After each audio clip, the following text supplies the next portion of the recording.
नमस्कार मित्रांनो, पूजाच रेसिपीजमध्ये तुमचं सर्वांचंच अगदी मनापासून स्वागत आहे। आज आपण कोणतीही चकलीची भाजणी न वापरता भाजक्या डाळ्यांपासून अगदी झटपट तयार होणारी खमंग चकली बनवणार आहोत। तर त्यासाठी लागणारे साहित्य बघून घेऊया।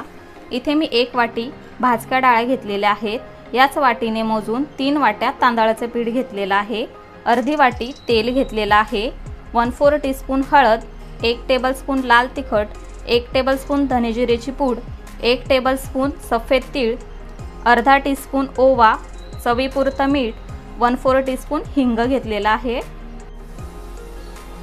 1 वाटी ज्या डाळ्या घेतलेल्या आहेत त्या मिक्सरच्या भांड्यामध्ये काढून घेतलेल्या आहेत। आता आपण याची बारीक पावडर तयार करून घेऊया। इथे आपण बारीक पावडर तयार करून घेतलेली आहे। आता आपण ही चाळून घेऊया। इथे मी एक चाळणी घेतलेली आहे, त्यावरती आपण हे सर्व काढून घेऊया।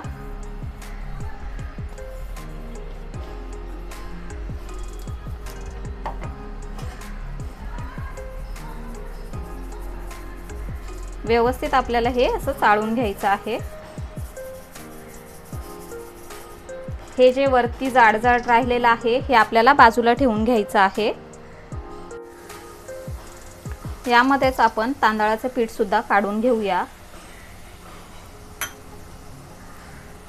सर्व पीठ आपण यामध्ये काढून घेणार आहोत।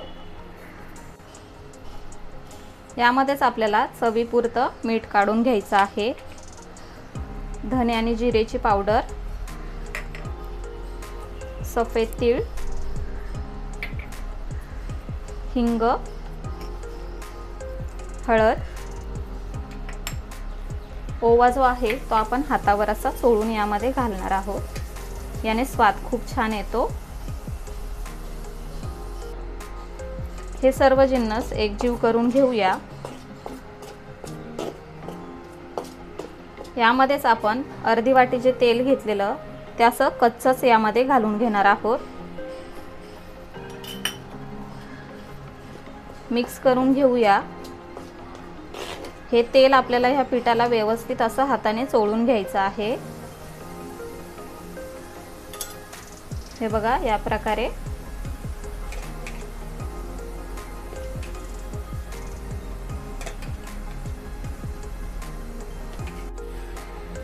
सर्व पिठाला मी तेल व्यवस्थित चोळून घेतलेलं आहे। हे बघा, अशी मूठ तयार करून बघायची। मूठ व्यवस्थित तयार झाली म्हणजे आपलं तेलाचं मोहन अगदी व्यवस्थित यामध्ये पडलेलं आहे। आता आपण यामध्ये लाल तिखट जे घेतलेलं ते घालून घेणार आहोत आणि हे सुद्धा या पिठामध्ये व्यवस्थित मिक्स करून घेणार आहोत।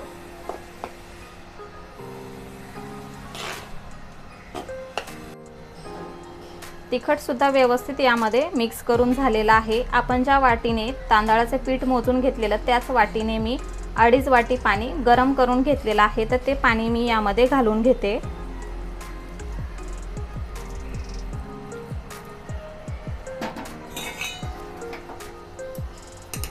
सध्या पाणी गरम आहे म्हणून आपण हे चमच्यानेच असं एकजीव करून घेणार आहोत। पिठानुसार तुम्हाला पाणी कमी किंवा जास्त लागू शकतं, त्यामुळे सुरुवातीला तुम्ही थोडंसं कमी पाणी वापरा आणि लागेल तसं थोडं पाणी वापरून हे पीठ आपल्याला घट्टसर मळून घ्यायचं आहे, जेणेकरून आपण जेव्हा चकली तयार करू ना तर त्याला छान असे काटेदार चकली तयार होईल। तर हे बघा, व्यवस्थित आपण हे पाणी ह्या पिठामध्ये मिक्स करून घेतलेलं आहे। आणखीन आपण 1 मिनिटभर हे असंच हलवून घेणार आहोत।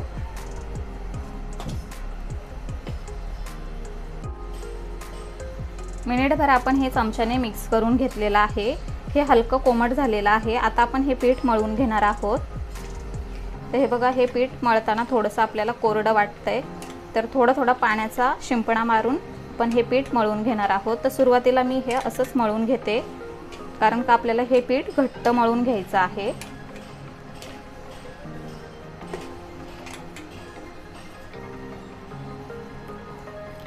हे बघा, थोडंसं असं पाण्याचा शिंपडा मारून हे पीठ मळून घ्यायचं आहे।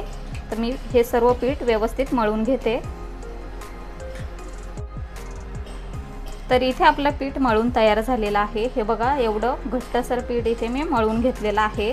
आता आपण हे झाकून 15 मिनिटांसाठी बाजूला ठेवून घेणार आहोत। साधारणतः 15 मिनिट झालेले आहेत। आपलं पीठ सुद्धा छान मुरलेलं आहे। मी तेलाचा थोडासा हात घेते आणि पीठ थोडंसं मळून घेते।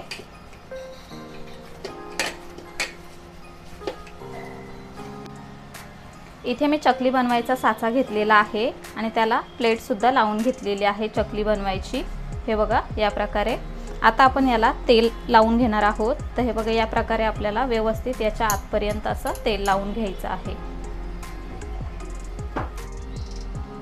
इथे मी छोट्या आकाराचा पिठाचा गोळा तयार करून घेतलेला आहे, तो आपल्याला आतमध्ये टाकून घ्यायचा आहे। हे बघा या प्रकारे। आणखीन थोडंसं पीठ आपण यामध्ये टाकून घेऊया। दाबून असं आपल्याला भरून घ्यायचं आहे, नाहीतर चकली बनवताना त्याचे असे तुकडे तुकडे पडतात।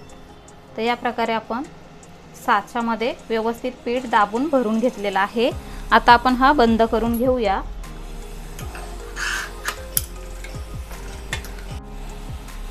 इथे मी एक ॲल्युमिनियम फॉइलचा तुकडा घेतलेला आहे। जर का तुमच्याकडे नसेल तर तुम्ही प्लास्टिकच्या पिशवीला थोडासा तेलाचा हात लावून घेऊ शकता।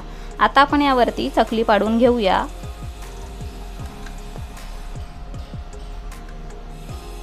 तुम्हाला आवडेल तेवढ्या आकाराची तुम्ही इथे चकली पाडून घेऊ शकता, छोटी किंवा मोठी।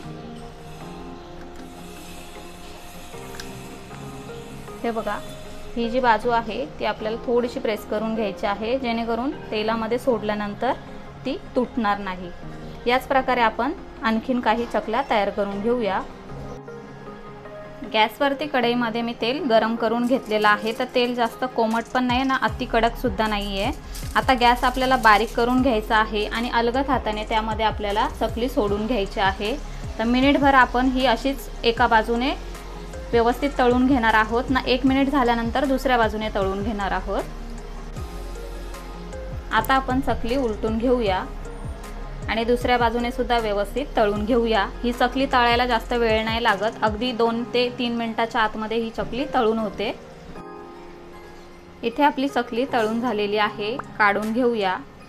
तेल आपल्याला व्यवस्थित याचं निथळवून घ्यायचं आहे। तुम्ही बघू शकता किती मस्तपैकी काटेदार चकली इथे तयार झालेली आहे। याच प्रकारे आपण उर्वरित सर्व चकल्या तयार करून घेऊया।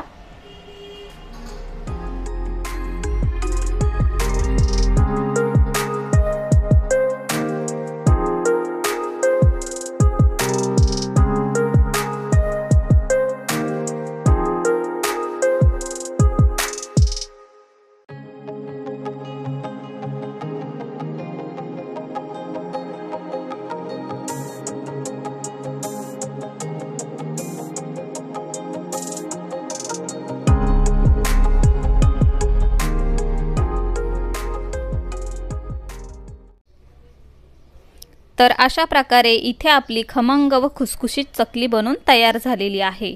बनवायला जितकी सोपी आहे तितकी चवीला सुद्धा खूप जबरदस्त लागते। एकदा खाल्ल्यावर पुन्हा पुन्हा खावीशी वाटेल अशी। तर येत्या दिवाळीमध्ये तुम्ही सुद्धा ही खमंग चकली घरी नक्की बनवा व ती कशी झाली आहे ते आम्हाला कमेंटद्वारे नक्की कळवा। व्हिडिओ आवडला असेल तर व्हिडिओला जास्तीत जास्त लाईक करा, शेअर करा आणि अशाच छान छान रेसिपी बघण्यासाठी पूजाज रेसिपीजला सबस्क्राईब करा। लवकरच भेटूया अशाच एका नवीन रेसिपीसह। तोपर्यंत bye bye, take care, eat healthy, live healthy.